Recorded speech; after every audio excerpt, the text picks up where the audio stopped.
अपनी पूरी एनर्जी के साथ मैं आप सभी लोग का स्वागत करता हूं और मैं होप करता हूं कि आप सभी लोग एनर्जेटिक होंगे। तो आज का जो टॉपिक हम पढ़ने वाले हैं वो है आपका इन्वायरमेंट। तो आपकी बुक में एक स्टोरी दी गई रवि की। तो जब रवि अपना समर वेकेशन स्पेंड करके अपने स्कूल आता है तो वो देखता है कि उसका जो ग्राउंड होता है उसका ग्राउंड एक कंस्ट्रक्शन साइट में कन्वर्ट हो जाता है। इसको देख के रवि की आंखों में आंसू आ जाते हैं और बहुत सैड होता है। और इवन उसके असेंबली में उसके जो प्रिंसिपल होते हैं स्कूल के, वही बहुत सैडली बोलते हैं कि see how our environment is changing. तो रवि के मन में एक क्वेश्चन आता है कि ये वर्ड इन्वायरमेंट का आखिर मतलब क्या होता है। तो जब रवि अपने टीचर से पूछता है तो उसकी टीचर बताती हैं कि रवि, जो भी तुम अपने आसपास देखते हो अपने सराउंडिंग में, वही इन्वायरमेंट हो, तो वही तुम्हारा इन्वायरमेंट है। तो रवि के मन में क्वेश्चन आता है, टीचर क्या मेरे क्लासमेट, ये स्कूल की बेंच, ये टेबल, ये ब्लैक बोर्ड, चौक, पेड़ पौधे, आसपास जितने लोग हैं, क्या वो सभी लोग इन्वायरमेंट में आते हैं? तो रवि की टीचर तो रिप्लाई करती है, हाँ रवि, तुम्हारे दोस्त हुए, तुम्हारे आसपास की जितनी भी चीज़ें हैं वो सब तुम्हारा इन्वायरमेंट है।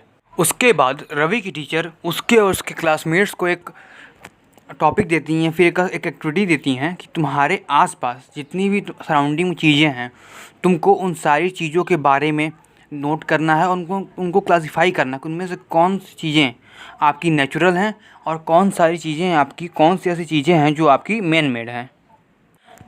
एक्टिविटी के बाद इकबाल क्वेश्चन पूछता है कि ये बताइए टीचर जी कि हमारे जो इन्वायरमेंट वो क्यों चेंज हो रहा है। तो टीचर का सिंपल रिप्लाई आता है कि जिस तरह ह्यूमन की नीड डे बाय डे बढ़ रही है उसी वजह से आपका इन्वायरमेंट चेंज हो रहा है।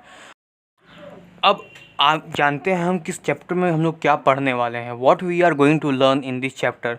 तो we are going to learn from this chapter is कि इन्वायरमेंट किसे कहते हैं, किस तरह के इन्वायरमेंट का फॉर्मेशन होता है, नेचुरल इन्वायरमेंट, बायोस्फीयर और इकोसिस्टम।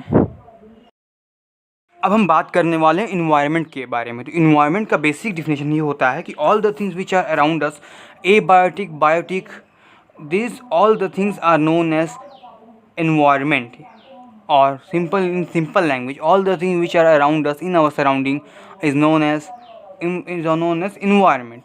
यानी कि हमारे आसपास जो भी चीज़ें प्रेजेंट में मौजूद हैं।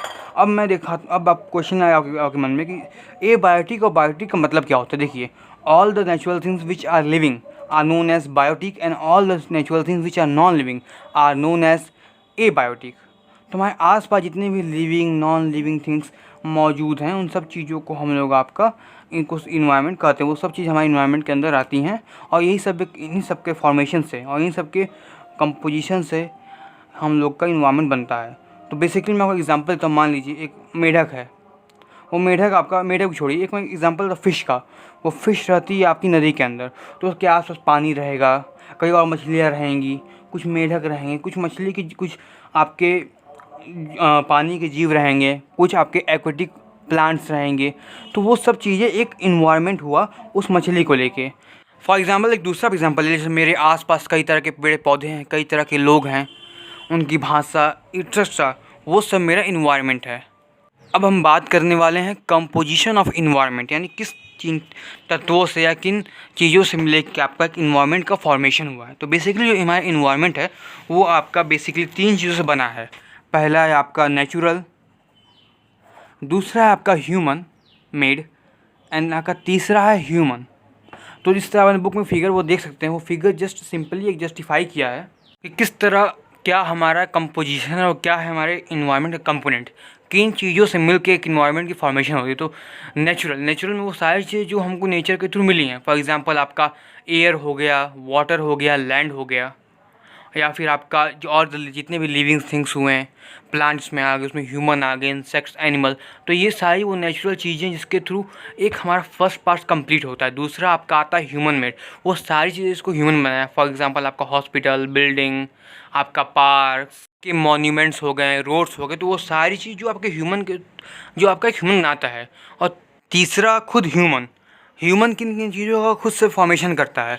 ह्यूमन एक खुद सेल्फ इंडिविजुअल होता है, ह्यूमन एक फैमिली का फॉर्मेशन करता है, वो एक कम्युनिटी का फॉर्मेशन करता है, वो रिलीजन्स बनाता है, वो लोगों को एजुकेट करता है, जिसके जो लोगों के अंदर एक सेंस नॉलेज लोगों को पहुँचाता है। वो एक इकोनॉमिक्स किसी भी प्लेस का, वो एक अर्थव्यवस्था को वो ह्यूमन चलाते हैं।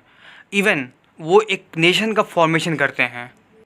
That's why 3 components are one of the most important component of environment.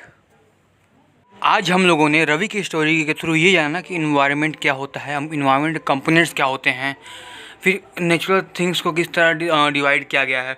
अब जो नेक्स्ट वीडियो में हम लोग आपके natural environment, lithosphere, hydrosphere, atmosphere और बायोस्फीयर एंड इकोसिस्टम के बारे में पढ़ेंगे।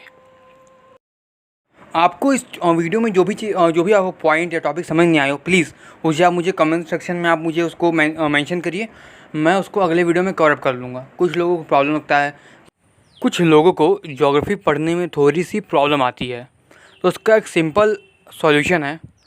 आप जिस भी टॉपिक की आप वीडियो देखते हैं तो उस टॉपिक को आप खुद से घर पे बस सेल्फ रिवाइज़ क्या करिए और एक शॉर्ट नोट्स बनाते चलिए।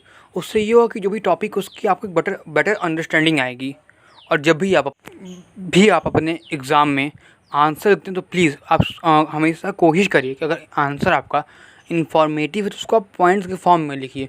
उससे एग्ज़ामिनर के सामने एक अच्छा इंप्रेशन पड़ता है और संग में आप एक अच्छे नंबर स्कोर कर सकते हैं। और जहाँ पे भी आपको डायग्राम या मैप की ज़रूरत पड़े आप उसको हमेशा वहाँ आप उसको शो करिए। So please like my video, share my video and subscribe to my channel Magna Platina. और आपको जो भी टॉपिक में डाउट आया उस वीडियो के रिलेटेड तो प्लीज़ आप उसको मुझको कमेंट सेक्शन में मेंशन करिए।